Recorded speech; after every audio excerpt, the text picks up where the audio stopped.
pinasyalang bayan ng Pasakaw para sa Team 1 Cam Sur. Isa kasi ito sa mga bayan ng Camarines Sur na solid ang ipinakitang suporta sa mga programa ng gobyerno probinsyal.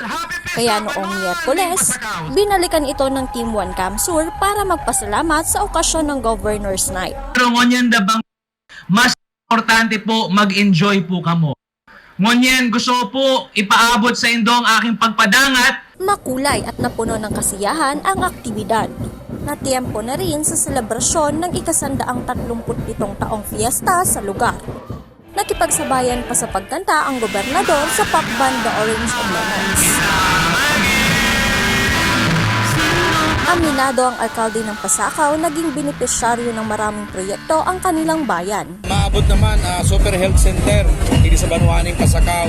Kadako ng mga Pasakenyo ang mabibinipisyarang kanina dahil nakaipuhan magpasiring sa ospital kundi digdi na sa Super Health Center na iniyo. Bagay na pinasalamatan ng mga Pasakawenyo. All in all, overall experience ko digdi talaga. As in, maupo talaga. Kaya, kudos, Governor! maraming salamat. Marge Serico, CSN.